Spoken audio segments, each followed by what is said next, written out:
to I Rock Business Entrepreneur Series. I am your host, Corey Fonville Foster, and today I have an amazing guest with me, Miss Candice Bakx-Friesen. Hi, how are you? Good, good. Thanks for having me. I'm so excited. We've chatted before, so I was super excited to see that you were going to be on today. For those of you who do not know Candice, she's the mother of four.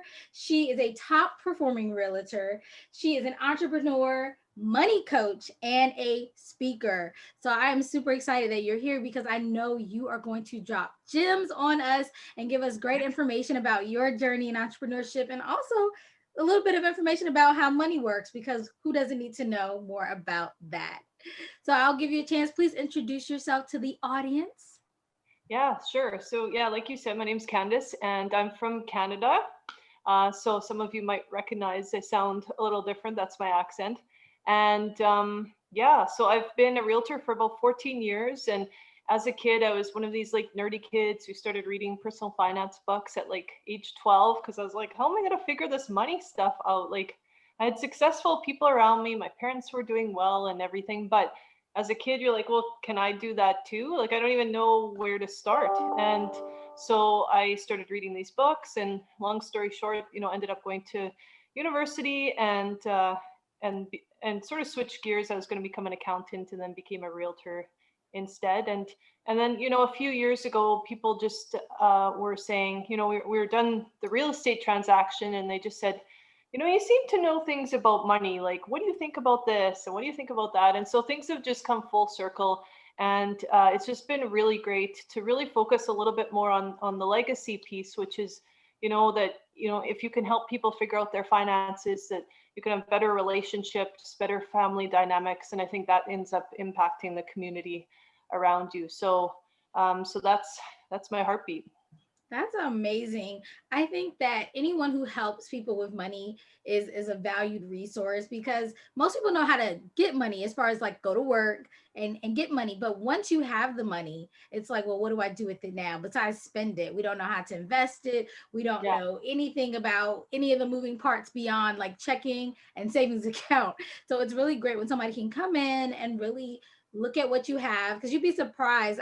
I thought I was like, oh, there's no way I can get a life insurance, or there's no way I can invest, there's no way I can save. And people are like, actually, if we move some numbers around, we can do all these things. And you're like, wow, that's pretty cool. So I Yeah. always tell people, anybody who works in any type of money management, they are a valued resource, Yeah. especially when it has to be related to a house. I think we might have talked. I'm trying to buy a house in the summertime, and it's crazy. I'm like, how do I build my credit? How do I do these things? How much do I need to save? And you go Google it and you get all these answers, but you really need somebody to sit you down and say, okay, let's come up with a plan. So I love that you have that knowledge base.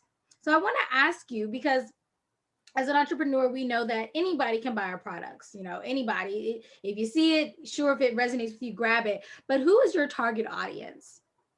Oh yeah, my target audience is really families and helping families. Wow. So yeah, you know how it is, right? If there's somebody who's 20 and single and wants to work with me, obviously that's fine. But I'm really looking at, again, changing like the next generation, right? And if you can empower parents and families, then you can have them feel confident that they can teach this stuff to their kids. And then, going forward, you've got a strong financial future for everybody, right? So that's my target. That's amazing. I love that because people don't realize, especially in like my community, when someone dies, they leave debt. But you want to leave Right. debt, generational wealth. You want to leave an estate. Like I want people to be able to argue over my estate. Go ahead. I'll sit back in my grave and be like, okay, go ahead and argue over the estate because at least there is one. Yeah. There is one. So I think that's amazing, and there definitely needs to be more education around money management, money finances, and of course leaving a legacy versus Yeah. debt, most definitely. And you talked a little bit about why you got into the business, but I always wonder because there's people who they have the knowledge, right? They package it up and they just sell it and they're like, okay, I want to make the money. But it really seems like your heart is into this and Yeah. you want your main goal is really just to help people. So I wonder what made you go about putting your business structure the way you did, of like really wanting families to have this idea of generational wealth. Because you talked a little bit about like your family, but I would love to, hear a little bit more about that. Yeah, well, I think it comes from my grandma. So my grandparents were became refugees through World War II, and their lives were completely uplifted. Yeah, rocked, I guess, because yeah, like my grandpa, for example, they were pretty well off in Yugoslavia back when it was Yugoslavia, and World War II comes, and he was actually in some private school for boys or a finishing school or something, and I think he was 13 or 14. And soldiers come in, and that's it, right?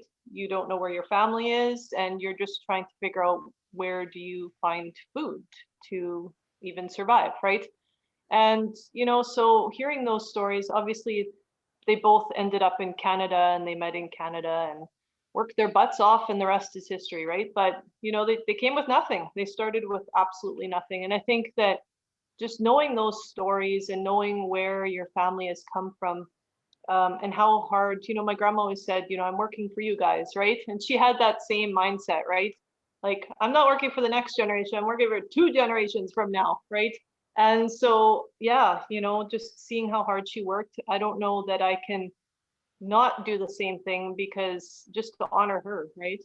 Yeah. So people like that in your life that just inspire you. And she's still around. She's my hero.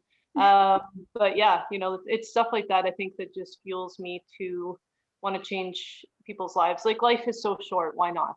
Right? Definitely. That's Yeah. amazing. Wow.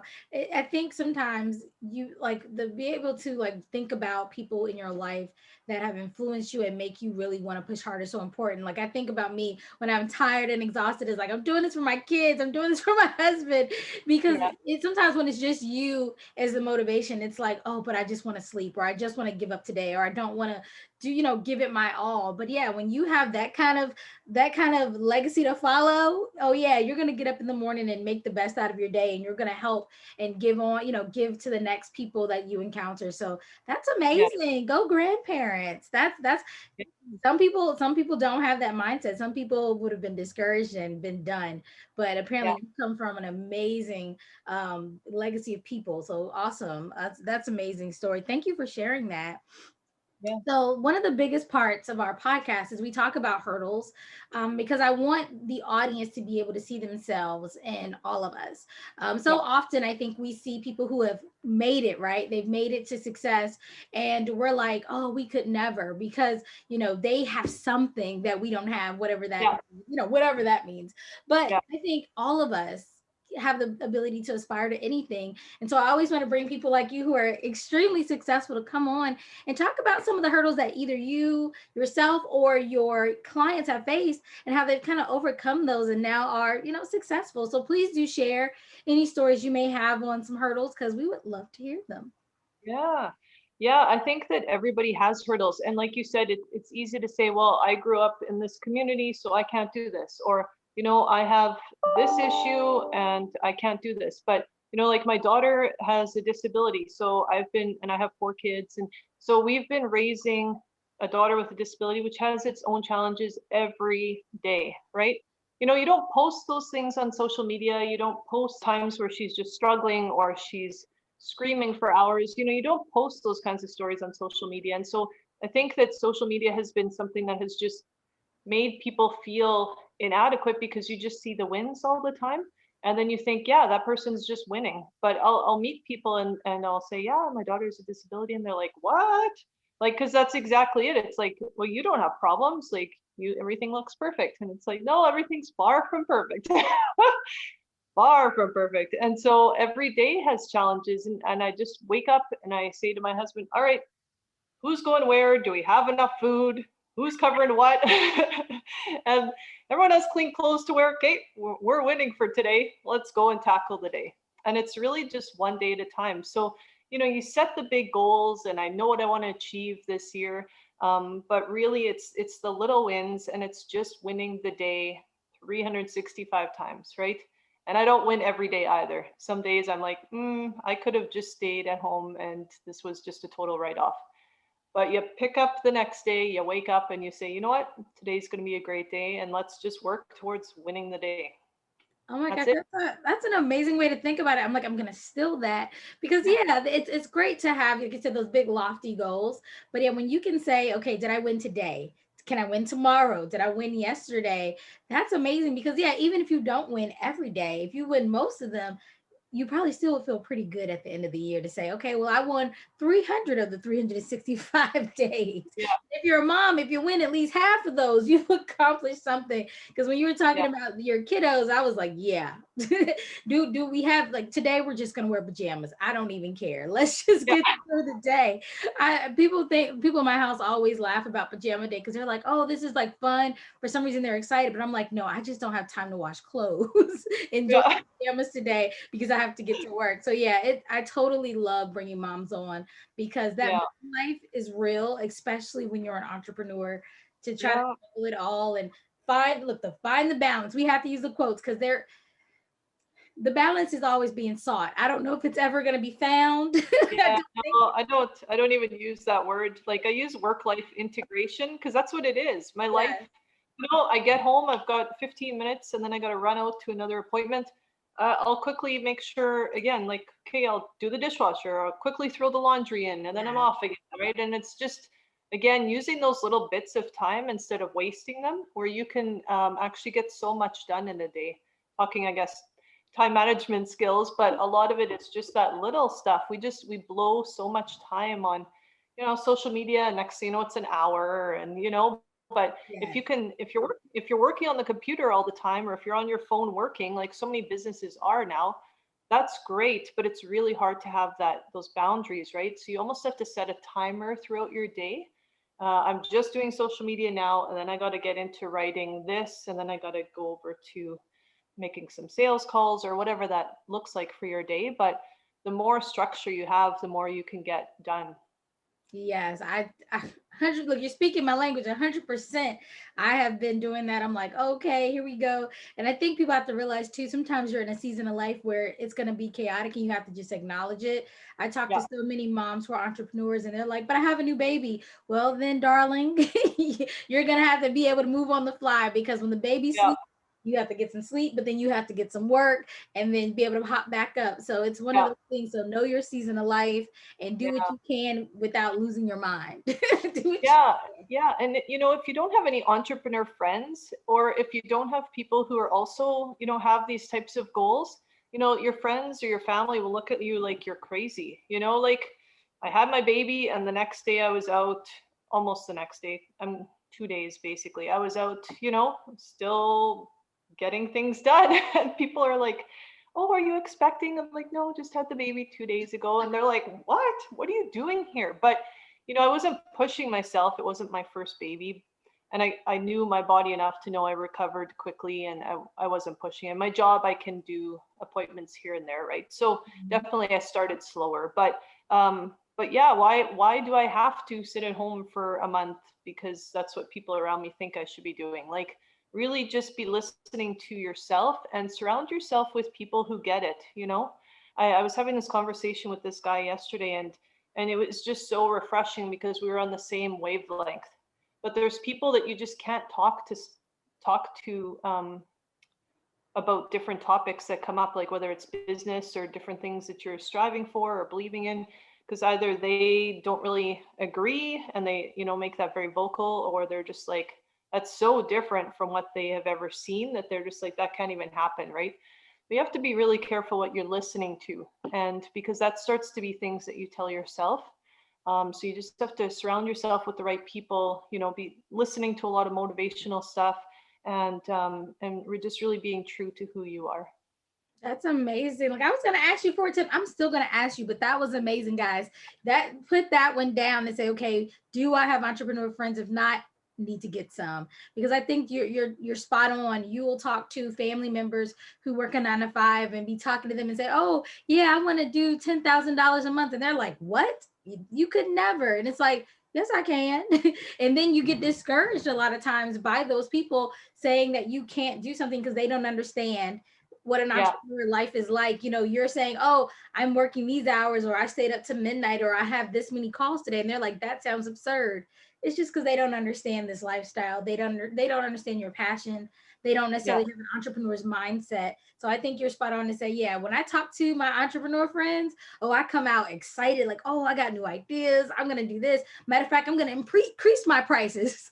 And then I talk to my other friends, and they're like, girl, who's gonna buy that? What? I'm like, somebody might. So, Yeah. so yeah, you gotta stay Yeah. motivated, talk to the right people, most definitely. So I do want to ask you though, for a brand new entrepreneur that has, you know, maybe even just thought about going into entrepreneurship, what is a tip you have for them, especially around the idea of, you know, money, because that is your area of expertise? Yeah.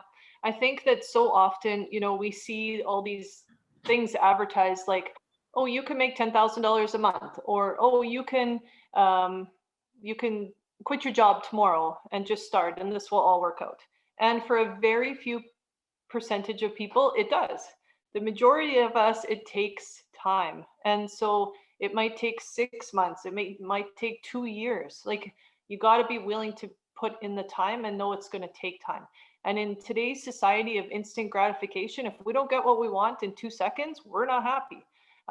So are you willing to grind it out and to put in the time for quite a while? That if you think it's going to take a month, it'll probably take 10 months. And if you think this is the path you're going, it's going to go that way. And then it might come back and go that way. Like, it's just so unpredictable. And so you have to really be willing to, adjust. And, everyone's using the word pivot with COVID now, but really, pivot as needed, right?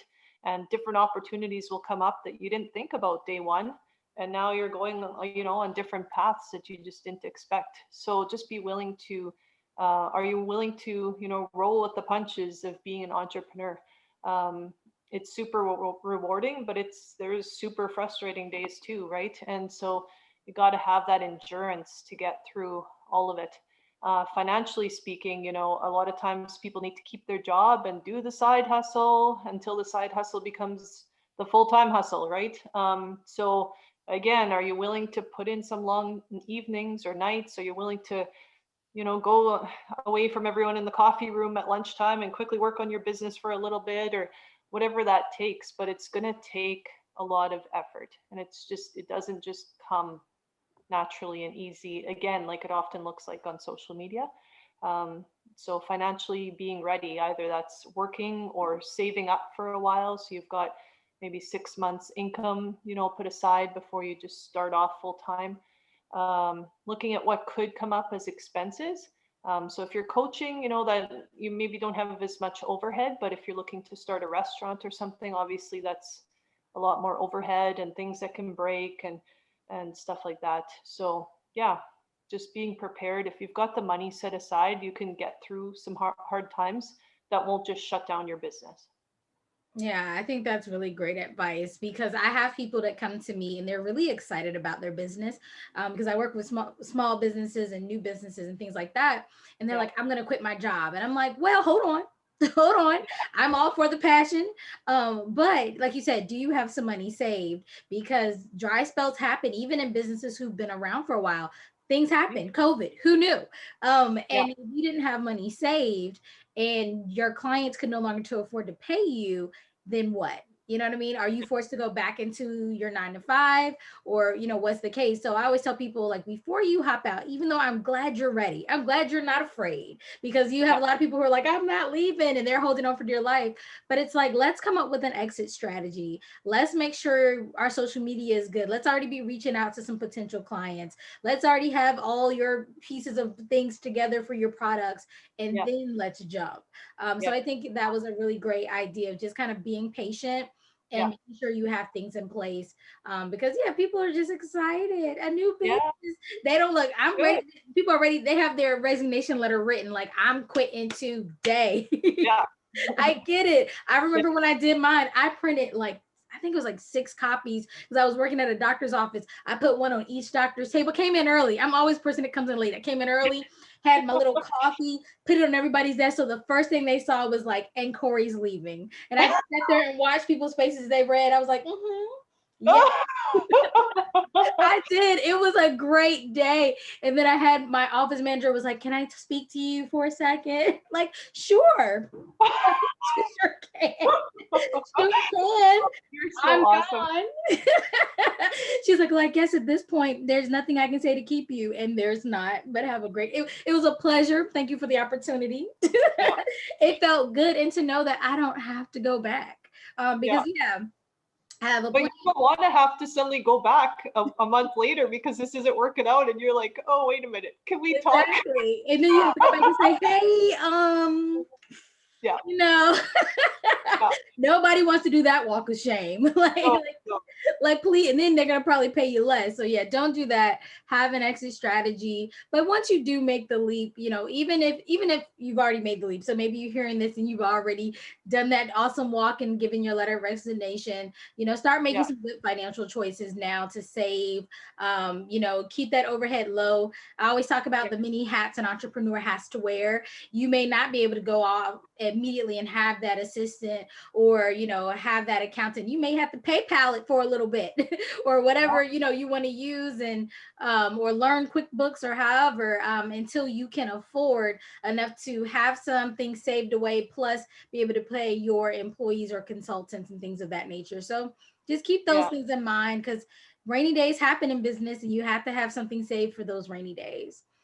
yeah. All right, so before we go, because this has been super fun, I definitely want to know more about your products and services, because I know at this point people are like, how do we get in touch with Candice? So Yeah. please tell us about any of your products and services, and also how people can find you.